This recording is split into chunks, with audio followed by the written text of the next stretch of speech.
Hey, Modern Royalty Podcast Tribe. It's Princess Sarah Culberson here. And boy, do I have a treat for you today. I interviewed the incredible Professor. Now, you might think, what is he a professor of? Well, he's actually a professor of basketball. He's an incredible street ball player. Started off as a young kid on the JV basketball team, wanted to get to varsity, wanted to play in the NBA. And then he started his career online by doing these videos in a Superman outfit. Now he's got about 8 million followers.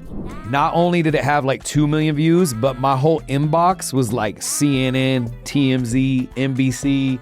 Can we use this video? Wow. Can we interview you? And then we got 1 million subs in one day. He's a known street ball player and he's incredible, and people want to see him all over the world. So check this episode out.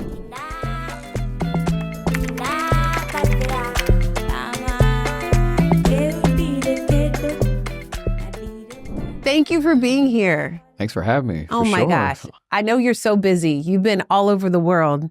I mean, we had to like reschedule you because you're like, okay, now I'm going. Where were you? You were Abu Dhabi? I just got back from, it was Vegas, Abu Dhabi, and Paris. Yeah. Oh, right. Because you were out there for the Olympics.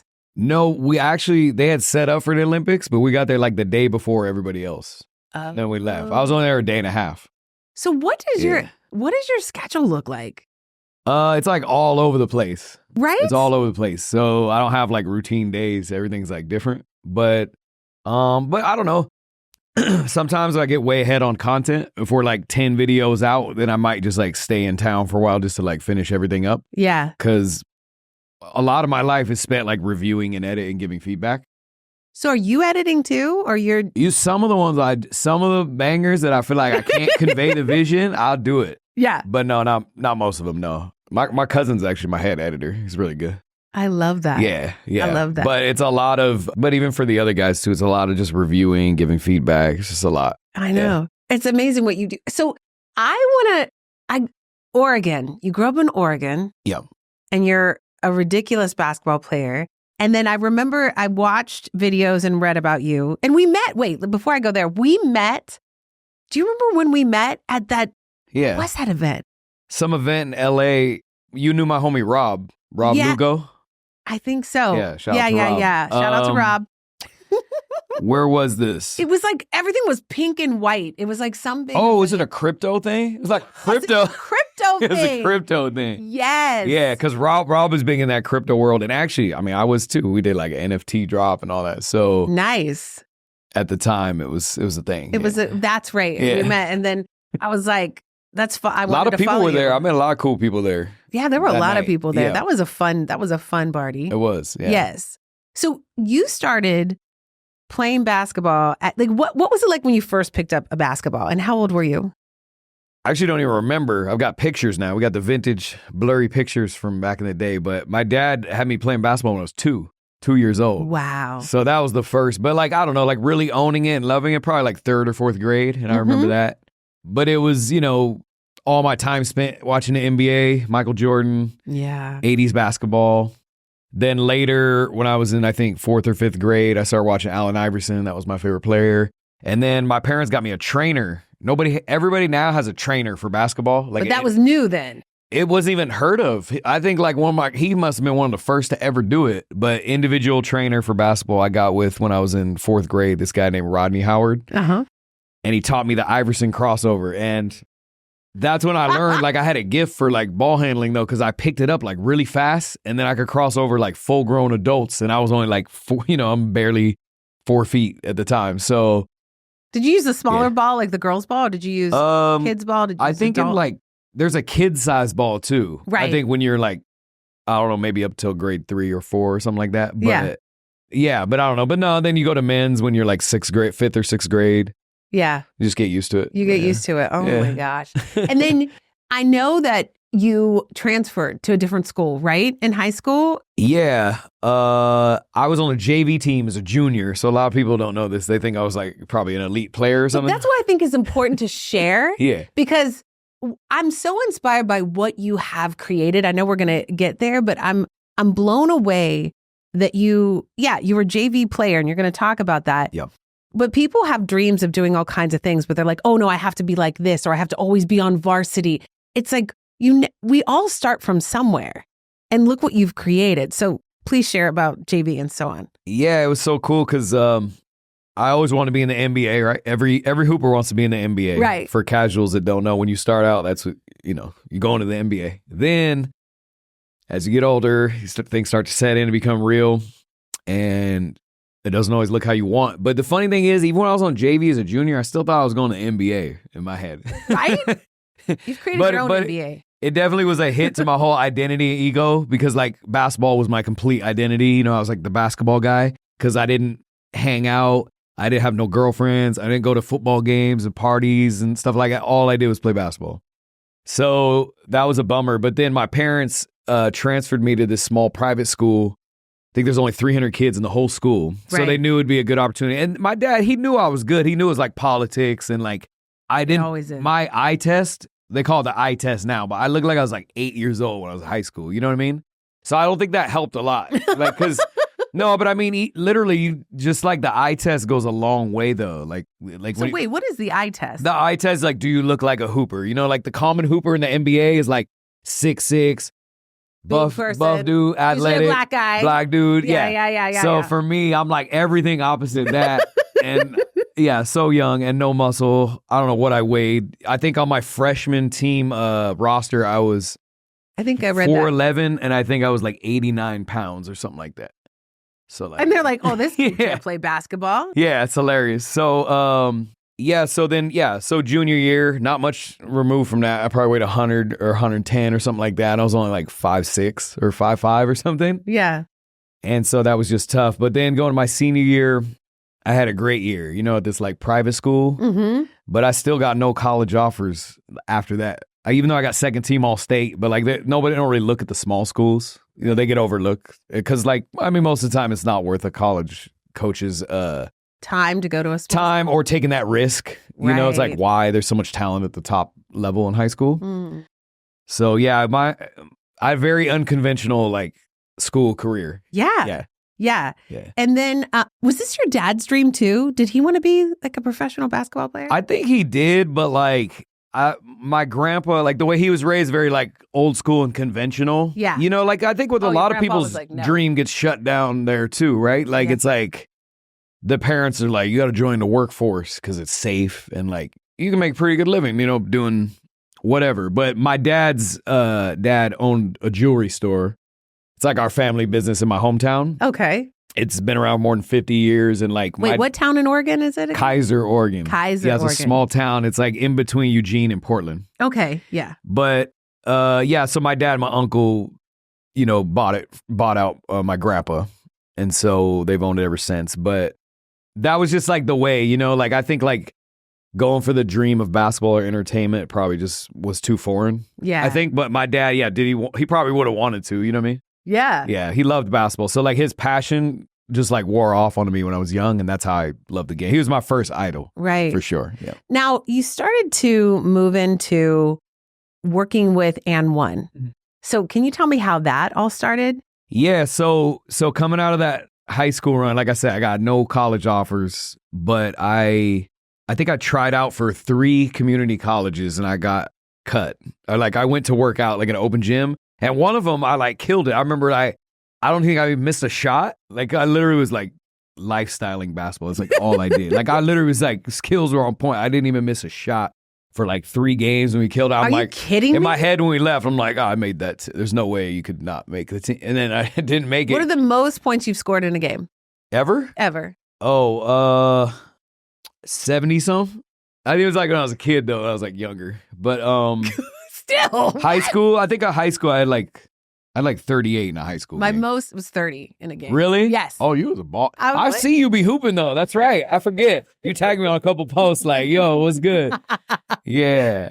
That's what's up. Oh my. But yeah, I mean, you scored 30 in a youth game. That's quite a bit, right? Because a lot of coaches won't even let you shoot that much. Did you play AAU? Played AAU, yeah. When there was only like 1 team per age group or 2 teams per age group in the whole state. Right. Oh, yeah, that's how it was when But so anyway, I got cut. Then my dad actually politicked with my local community college coach. I saw that. And told him I love the game. You should give him a shot. That. He's standing My dad is like the reason I'm playing today. Yeah, it's like everything. I love that. So the guy was nice enough. He saw I had talent. The whole thing was they didn't believe I could defend like bigger players because I was weighed like 110, 115 pounds. Right. So like when we look at guarding a college athlete, you got to be pretty good to play any level of college basketball. Right. So for them, it felt risky, but the guy let me redshirt. But then we had a few injuries. So next thing I know, I had to suit up. And then I played like 3 minutes a game. And if a game was close, I didn't even go in. Right. But I was a fan of And1. And my first day of school fit was like And1 head to toe. So I don't know how I missed And1. So that's like a whole like brand, clothes, shoes, right? Yeah, so it started to trend, I think in the late 90s. There was these VHS tapes called the And1 mixtape. Right. So And1 mixtape volume 1, I think came out like late 1998 or 99. Yes. And it was like the hottest thing in basketball. Like it was like the cool hoopers, you know what I mean? Like the inner city, like cool hoopers. Like you were a baller if you rocked And1, you know what I mean? That was like the stamp. Then they're the first company to make long shorts below the knee. Oh, yes, yes. At that time, we even thought like Jordan and Nike were like, oh, they're squares. Like they don't make the long shorts. You know what I mean? That's where the long shorts. They forced them to make long. Then everybody started making their own streetball stuff and everything. So it really was like innovative from an apparel and sneaker standpoint too. Right. But it was really the street ball that gave it that stamp. That was their face to the culture. So I'm loving the tapes. I think like 5 volumes had come out before I tried out. And then anyway, I go to the Portland stop on the tour because, okay, sorry, let me rewind. They had the cult following from the VHS tapes. Right. And then it got so big, they got an ESPN show in 2002. Yes. Just from 99 to 2002 is like, it was just heating up. And like you could get these at Foot Locker if you like just tried on a pair of their shorts or socks or something, you would get a tape. And so then it got so big, ESPN gave them a show.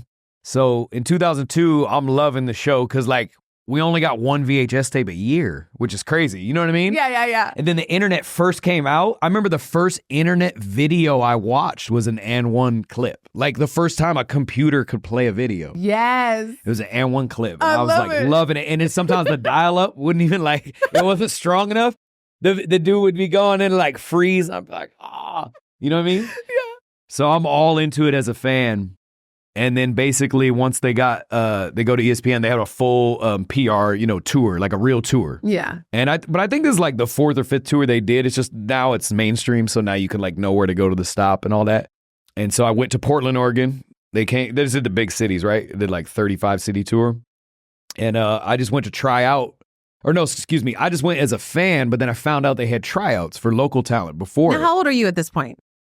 I'm 18. You're I'm 18. 18. Yeah.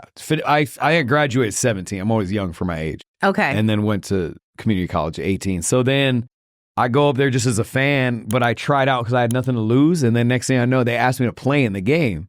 So then I'm like going head to head with my idols like that night. Oh my God. Wait, who are some of your idols who were playing? Well, it was Hot Sauce.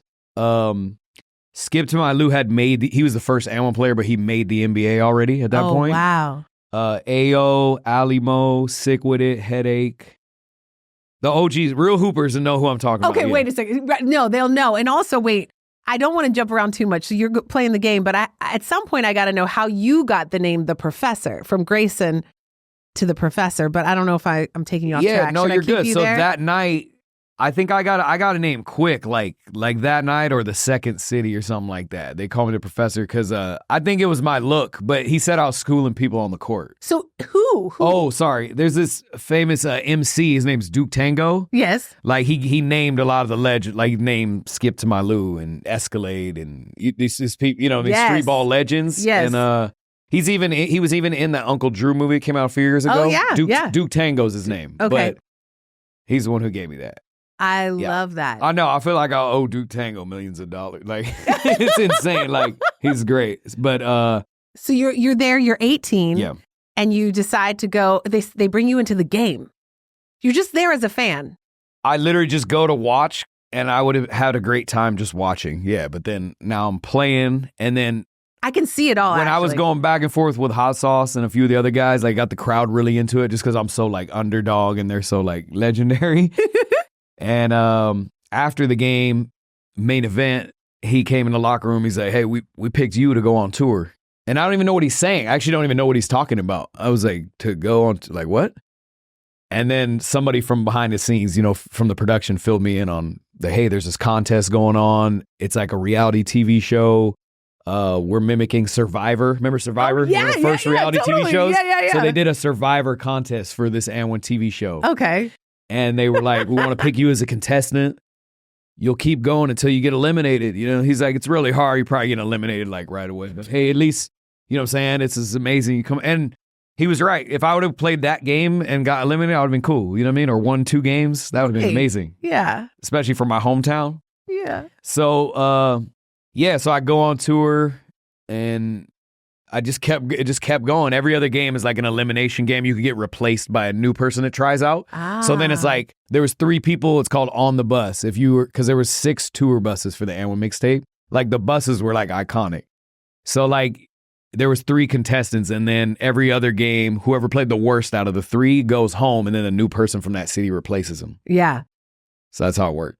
But I made it, so I made it all the way through the summer. Yes. And I had to actually hit a game winner at Madison Square Garden. Oh, I saw that. Yeah. I watched that. And we actually beat And1. We had beat them like 2 or 3 times that summer, but they had never lost. So it was like a big thing. And you're not even supposed to win. Like they want you to try hard, but like the fans, they don't care. Like, it was just accepted that And1 was probably going to win. Yeah. But winning was kind of crazy. So I had added a lot to the story. And then come the end, we played in like Linden, New Jersey. They wanted to do like a true street ball game in the hood. Yeah. For the final. And then I ended up winning a contract that. So this is how you transitioned into street ball. Yeah, exactly. Yeah. What would you say your definition of street ball is? Like, what does that mean? For people who are listening, I don't know what that means. I've noticed over the years, it has like so many meanings. Like for some, street ball is like Rucker Park, like leagues on the East Coast. Like Rucker Park, they call the mecca of street ball, right? It's in Harlem. Oh, in Harlem. It's like the most iconic playground basketball court in the world, and it's called Rucker Park, and that's like the mecca of street ball. So for some, it's like Rucker Park. For some, it's just like leagues on the East Coast. For some people, it's just like going to play with your friends at the park. That's street ball. Some people think it's And1. They would say, oh, street ball is And1. It's like synonymous. So I don't think it has one definition, but I think it just means like not the NBA, like in the street, kind of vaguely, I guess. Yeah. But to me, it's basketball though. Do you think people get picked up from the NBA from street ball? Do the coaches, do the scouts go there? No. So Skip to Malou, the first And1 player, he's one of the very few, if not the only, like street ball legend to play in the NBA. The scouts don't consider it credible. It's not credible, like, to make the NBA because they want to put you in like the G League or like D1 overseas or NCAA Division I because if they're gonna give you like millions of dollars or give you a big check, they got to really be confident in their investment. And like the street is too loose; it's hard to measure. And then also like when we're playing on And1, the level of play was actually a lot higher than those coaches would think. You know, like everybody had like decent resumes, but it's our goal also to entertain the crowd. So like, they don't necessarily get to see you with the stakes the highest for regular basketball, like trying to win a championship. And that's what the NBA is. I see. So it doesn't really, for them, it doesn't translate. I see. Yeah. So when you say you're entertaining the crowds, when I watched you on video, you have this move that you do and then you bounce it off of somebody's head. Oh, off the heezy? Yeah. Yeah, it's called off the heezy. Off the heezy. Yeah. I mean, did you create that from the And1, like just being entertaining people? Is that where that came from? Well, no, I didn't create it. I got it from some of my teammates. Oh. Yeah. It's like a lot of guys did that in street ball. It was more popular in the early 2000s, but like as far as the origination, a lot of the moves originated like in the 50s, like the Harlem Globetrotters used to actually play like real before it was a scripted show. It used to be like real basketball. These moves have been around forever. Even like Pistol Pete, it was doing some of the moves that we did. But I think with And1, it actually popularized street ball like on the mainstream. I see. Like it aired on ESPN like over 30 times a week, like more than the NBA. Yeah, like when I went to try out, I was actually more of a fan of street ball than I was the NBA. And a lot of people in the US, even globally, felt that way at that time. Really? Because And1. You could just watch it more. And then it was like so focused, so keen on like the entertainment aspect that was just like so fun to watch. Yeah. You know what I mean? You were like the new Harlem Globetrotters. That's what it was. We thought it was going to go forever. We literally were under impression it was going to like last forever. Go forever. How long were you with them? It was from 03 to 08. Yes. That's a long time. Yeah, it was only, I guess 5 or 6 years, but maybe 7 seasons on ESPN or something like that. Okay. Yeah, pretty long. But compared to what you think it could have, you thought it could have been like the NBA. Actually, when you look back in hindsight, even the owners now, right? There's that documentary on Netflix that came out 2 years ago. They probably would even be like, yeah, I mean, it could have went forever. It could have went. Well, could it start again? Would that be something you would ever want to do? That's complex. It's like from a business standpoint. Yeah. Because like one would head it up, right? They'd be up to that. They're not gonna let me dictate it. You know what I mean? But I think the talent, looking back in hindsight though, that talent of that initial team was so high. Nowadays with the trend, like guys who are that high skill level, they're playing somewhere. Because it's like there's so many more opportunities now. Yeah. You know what I mean? So like if you're like borderline NBA level, you're probably gonna be playing overseas somewhere. But then, like, if you're playing overseas somewhere nowadays, you probably don't have that flair to be able to entertain. So it was a unique time where if them dudes weren't playing on N1, they probably were playing at, like, Rucker Park for money. Right. But that doesn't exist anymore. Yeah, it's like a whole different world, isn't it? The view of, like, street ball and everything was, like, something to strive for in that time period. So what countries, I know you've traveled a lot. What countries have you been to? You don't have to name all of them because you've been to over 30 different countries. I think over 40. Maybe over 40. Oh yeah, now it's updated. You you were just in Paris and then you were in Abu Dhabi and some other. So we've added those. But what's your favorite place you've been and what did you get from that country? People always ask me that. It's crazy too because I actually feel like whenever my most recent like cool country that I'd never been to that I go to for the first time is like my favorite. Yeah. That's what I feel like. Like we just went to Abu Dhabi and it was like amazing. What was so amazing cool about it? So I hadn't been to the Middle East since like 2010. I went to Dubai in like 2010. So just being reminded of that culture, but also the basketball fans were insane. I hosted an event there. So I actually went, big shout out to Visit Abu Dhabi. That's who hosted us, or Abu Dhabi Events. Nice. And that's the board of tourism. So they were promoting trips to Abu Dhabi. So the cool thing is going through them, we got to do a little bit of everything. We went to like a desert safari to ride camels. We saw like the mosque there. That's the architecture and everything is like insane. We went to the Team USA games. Oh, wow. But what's cool is I asked them, I was like, hey, when I go places, I really like to get a YouTube video out of it as I can. That makes it all the more worth it, because my main thing is YouTube and all platforms. But they were like, cool, we'll host an event for you. We'll do it. And I was like, wow, that's really cool. So we only promoted it like a day in advance. They announced it at the Team USA game. And then like I posted on my story, but that's not like tons of promo, right? That's like a day in advance. But over 1,000 people showed up. I saw it. You were walking and you were mobbed by people. They were so excited to meet you. And it was crazy because we met with this dude who was the chairman. He's like a high up politically in Abu Dhabi, and he's the one who actually hosted Team USA. Yeah. So we saw him that same night where we were going to have the event, and he goes, you guys are crazy for hosting an outdoor event. He's like, it's the hottest day of the year today. He's like, you guys didn't know that? It's the hottest day of the year. And I was like, we just thought it was 120 every day. We didn't know.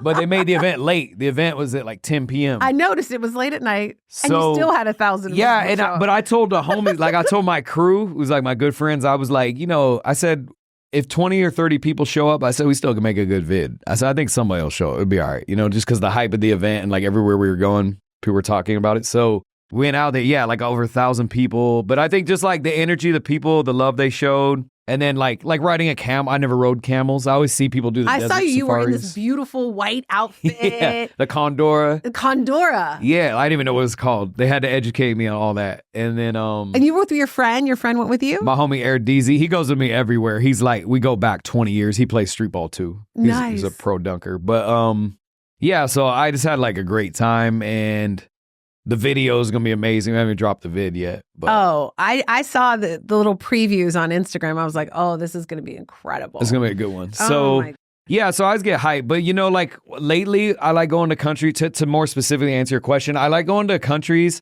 that are feel like you're going to a different planet. I like Africa.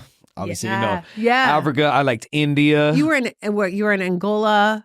Where else? Yeah, Angola and Uganda. Uganda. Yeah. And then, did you go on a safari? No. You know what's crazy? In Uganda, they asked us to go on a safari, but they wanted to go on foot, like gorilla trekking on foot. And I was like... You're like, I'd like to stay alive, please. Yeah. Like we only had 2 days there, and so it was either go hoop or do the gorilla trekking on foot. And I was a little nervous about and I was like, we got to hoop, though. We came here, you know what I'm saying? But next time, I got to do it. I've been so event-based when I go to Africa, but I wanted to do like a mini tour there because I noticed like on the demographics on my analytics, like Africa's heating up. I think social media has been around for us for a long time, but I think like YouTube and Instagram are entering those countries like more and more. Right. You can feel it. You'll have to come to Sierra Leone. Yeah, I would love to. Yeah. That would be really dope. Yeah, so really dope. I like the deep culture experiences, India, Africa, places that are so different from America. Yeah. I bet you had a lot of great food too. Oh man, I can't even reference what stuff was called, but like I did have a local, like some meals in Mumbai. It was really good, like some hummus from India. And then Africa, yeah, it was great. You had all these You're like, I don't remember the names of all the foods. No. No, you were also in movies like Superbad and The Hustle. What was that like being in different movies? Oh, I wasn't in Superbad. You weren't in Superbad? But internet, we have a weird... Oh my gosh, he wasn't in... They probably thought I was Michael Cera. So you've been in movies like... I've been in Hustle. I was in Hustle. You were in the movie... Don't even trip. You keep it on there. It's funny, yeah. But no, I love to know the truth. Yeah. So you were in movies like The Hustle. Hustle, Adam Sandler. Yeah. How was that? That was super cool. Wait, when did that come out? 2 years or 21. Okay. Yeah. Or no, excuse me. We shot it 21. It came out 22. Okay, so you were shooting it during the pandemic. Yeah, just coming out of the pandemic. I had to get the vax to do it. Yeah. Wow, yeah. I know, it's crazy. Yeah. But that's why I got the vax to go do that. Oh, I was trying to chill. But anyway, Adam was super cool. He actually called me himself a year before. Like in 2020, we met. And like we talked for like almost an hour. He loves streetball. Yeah, he loved basketball, period. He loves basketball. Which I knew, like you see him hooping on Instagram, but I didn't know he actually like loved it that much. He told me he's seen every single one of my YouTube videos and he was like, oh yeah, he's like, we gotta do one together. I'm like, what? Like, okay. But he's really humble. He wouldn't even let me like compliment him. He was just like trying to tell me like my YouTube is the greatest thing ever. But I was like, he was just being nice. Oh, what? No, it's not good, but like I'm saying, like he was making it sound like it was better than his movies or something. I don't know. I love it. But anyway, he was really cool. He said he was writing a basketball movie and he's like, I'd love to write you a part. And I guess it was a year away. So I didn't know if it was serious or not. It was just cool to have a convo. But then sure enough, it came up and he's like, man, we got to have you out. And oh my gosh, that must have been so much fun. It was. I was there. I was only there for like 2 days, but like, 2 long days on set, hanging out the whole time. Was that filmed here in LA? No, it was in Philly. Oh, that was in Philly. Yeah, I think he did. The movie was overseas. It was like in Italy, somewhere else in Europe, and Philly. Oh, I love it. Yeah, so that was cool. And then other stuff I cameoed in. I moved to LA for acting, though. I was in this movie called Ball Don't Lie, and it never came out. Because back in the day, you get shelved, right? There was minimal like distribution opportunities. Yes. We're actually trying to release it now. I was actually trying to get it released now. Yeah. In talks with the producer. We're working on it. That would be great. But people will go see it. Yeah, so I moved to LA for that. For acting. Yeah, and then like didn't quite work out because like And1 ended, and then I got dropped by my managers and agents because like there's just like, you're not like out there, and so it's harder to get roles. Different time for media. Right. And now with social media, you have millions and millions, 8 point something on YouTube followers and subscribers. How did you create that? I know you started with the Spider-Man character. Yeah. Now that's cool. Yeah. That's what blew up my channel. So I started it when And1 got bought out. So that's why And1 ended. It got bought out by a bigger umbrella company that owned like 10 brands. Oh, I see. But they didn't know anything about basketball, much less streetball. And they brought in people who used to work for Reebok and Adidas to run And1, but they were like, all they knew was NBA. To them, they didn't like value street ball, and I don't think they were like tapped into what the kids like at that time. So they didn't think it wasn't worth their time. I have to interrupt you. Sometimes I feel like people are not on the ground enough. They think they know what people want. Yes. Even in the movie industry or whatever the industries are, they're like, oh, well, this is what people want. I'm like, have you talked to people on the street? Have you talked to the kids? Like, what do people want? That's the thing I think is missing a lot, even in Hollywood. Totally. No, 100%. 100%. And I think it's because what I learned in marketing and just being in business so long is like everybody has their own ecosystem of what they watch and what they like. And like you build your perception around what the audience wants based around just what you've seen or like what you think would be good or how social media platforms work. Like a lot of people just see a few YouTubers and they think it's just that. Right. You know what I mean? Yeah. And like even doing it yourself, it's hard to know like what to do best based on what you've seen. So you really got to be tapped in. I try to keep a lot of young people around. Because they'll help you with. They're so on it and they see it so different. And like sometimes you don't even know why they like it that way, but then you're like, okay, you're right. That's how they like it. That's exactly. So how did you create the Spider-Man character? Yeah, sorry. Originally. No, it's fine. So started YouTube 2009 because that's when AdSense came out. I was actually uploading videos on YouTube in the AND1 era just for marketing purposes. So like I looked at it as like PR because like people were ripping our highlights from the ESPN show and they're making like a Professor compilation mix and get like 10 million in a week. Like when YouTube's new. If you search basketball, our vids would come up just on YouTube. Oh. So that was in that time. So I started my own channel 2009 when AdSense came out. And then by 2013, I had a few vids that had hundreds of thousands. Yeah. Yeah. So and then like my homie was like, bro, he's like, your YouTube's like going off. But I'm still viewing it as like live shows important. Social media, it was a business for a few people I knew in LA, but like it's not the main wave. So I never tried to go viral. I would just like try to get the footage from from whoever filmed it. I wouldn't even bring a cameraman, just whoever filmed it. And then like a fan actually taught me how to edit. A fan who made one of those Professor compilations, he lived in San Diego and I had him teach me how to edit. Oh, wow. So I would make my YouTube highlight compilations. And I was closed-minded. I was only thinking highlight compilation back then because I was just mimicking AND1. Yeah. I wasn't thinking like vlog and like life, everything. Lifestyle. Now, personality. Right. I just like hip-hop music and basketball. You're like, I don't know if I want to open my whole self up. It's vulnerable. Well, I just didn't think there was a market for it. That's what I thought because all we knew athletes for was like their hooping and like, yeah, like, right? So like, just not being open-minded, not knowing you can make the audience like what you do and you actually control it. It's not just based on what they solely would like, right? Right. So it's a little bit of both. So anyway, 2013, my friend, he was like, man, you should try to go viral. And I was like, oh, you got any ideas? Like, what do you think?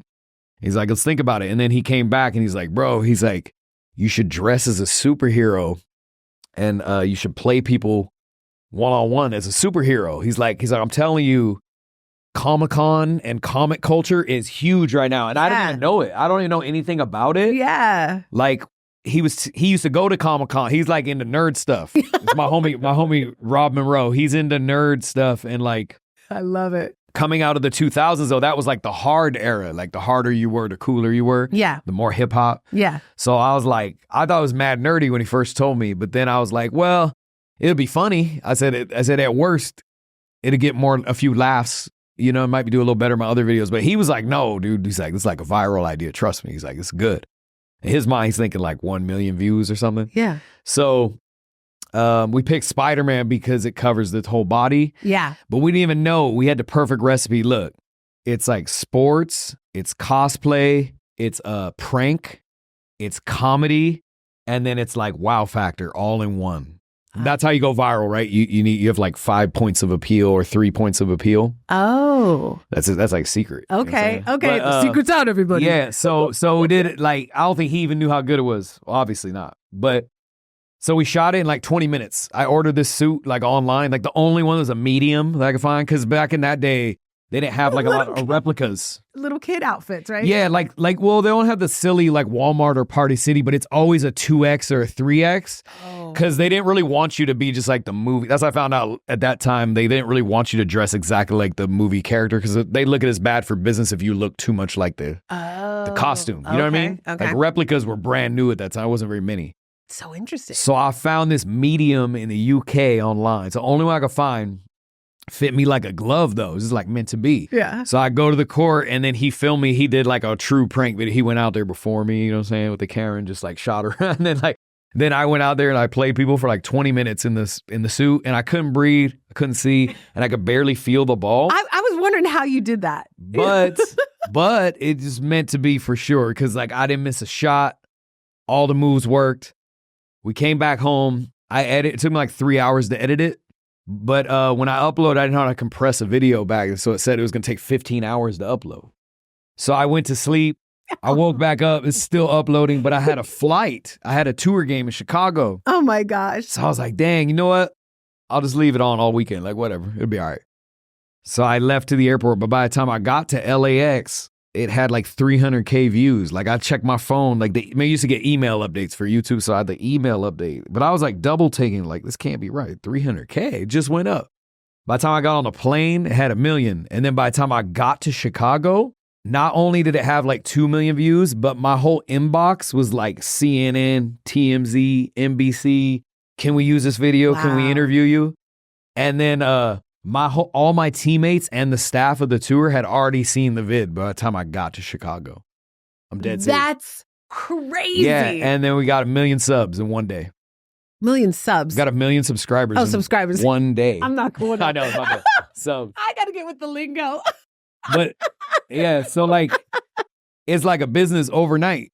So I did not even know what to do with it, right? I don't know how to be a YouTuber. So I just kind of like figured it out as we went. But I was still touring up till 2016. So I actually couldn't even full on be an influencer YouTuber until like 2016, 2017. And that's what and now you're coaching NBA athletes. Is that correct? Or is that wrong from the internet as well? No, it's not wrong, but it's like maybe not what you think. Like I don't sit on a bench and coach. But, no, but yeah, I'll do a video and I'll like show them a few moves, or like I've worked out NBA players before. Yeah, can you say who, or is it top secret? I ran Jeremy Lin through a workout. I've had NBA players like ask me to actually be their trainer, but then like I'm more into entertainment. I didn't want to be a trainer. You know what I'm saying? I'm more into like the entertainment side of things than like hooping. So.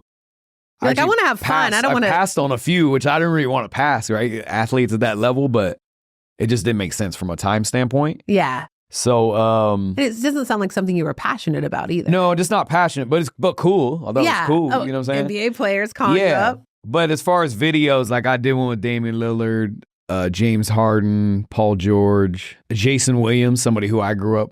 I didn't really coach him. I just showed him some move. He showed me his, but yeah, so fun NBA. It's more NBA collabs where I show them some of my street ball moves. Now, if you go back to the little boy who was 85 pounds, right? And say you're going to be coaching and working with NBA players, what do you think that little boy would have said?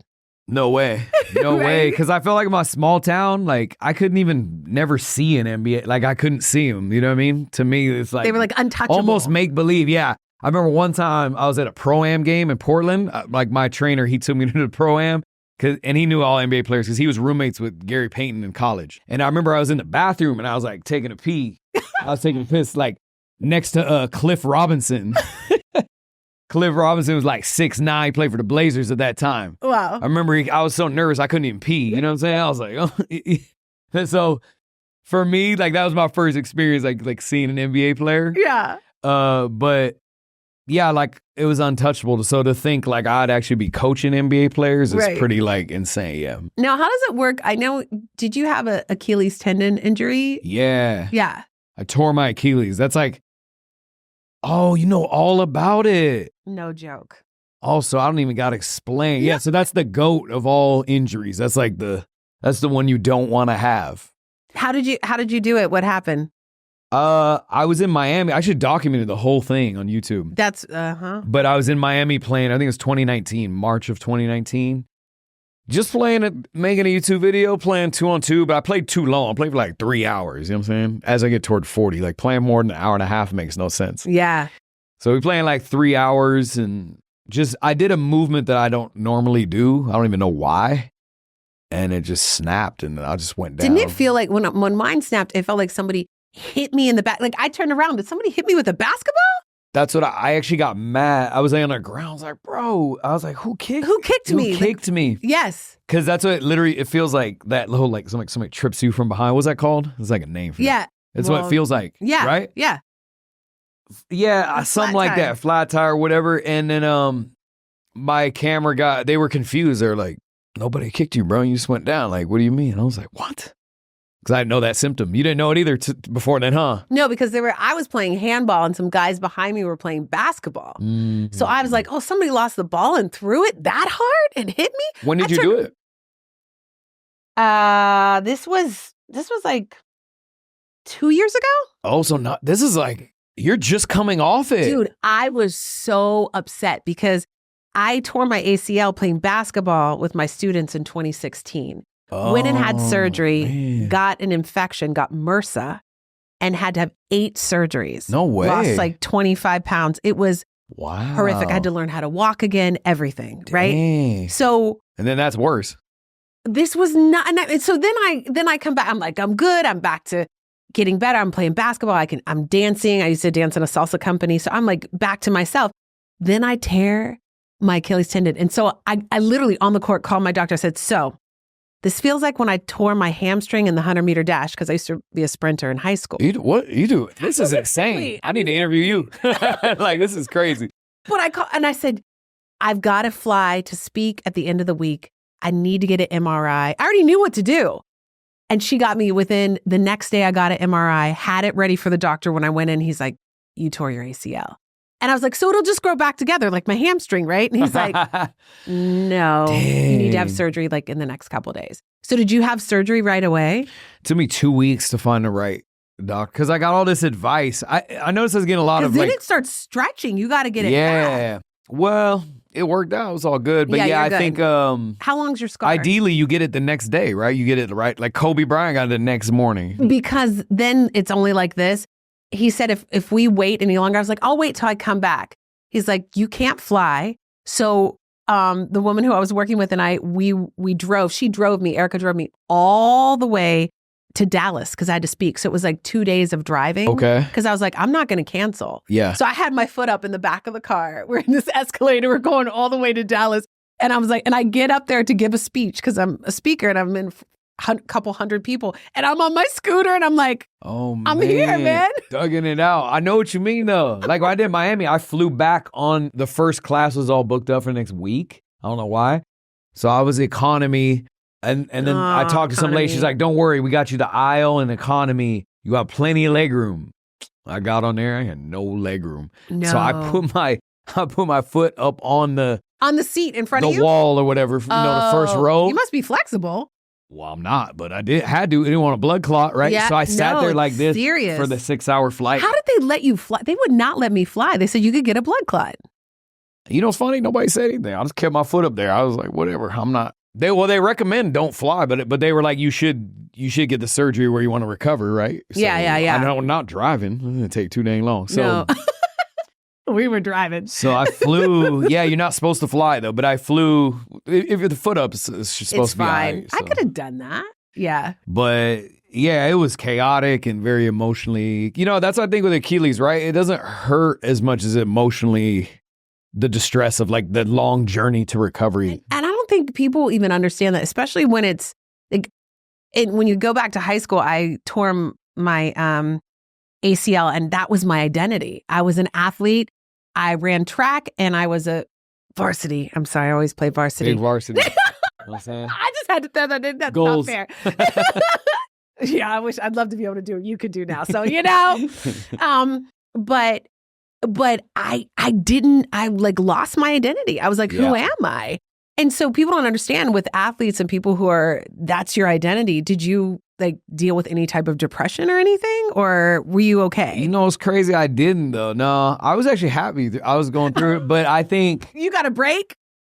I feel like, God worked it all out. I feel like mine was good. I basically was uploading old footage, like keeping the content going, and like the old footage was going crazy. You've got a very deep spiritual background too. Yeah, right? I'm Christian. Yeah, you're Christian. So, yeah, and that's important to you. And I feel like it was good. I feel like, but there was like, don't get me wrong. The first couple weeks, I'm like, man, this is a lot. Like I'm pissed. I'm bummed. You know what I mean? Yeah. But then I think like, you have your friends around taking care, and then focus on I was just kind of like focusing how to regather with my brand and what we're going to do next. Yeah. Kept myself occupied of what was to come. And then, like I said, we were like putting out videos that we didn't think were top of the top, but they were still pretty good. And then they were like going off too. So we had underestimated like older content.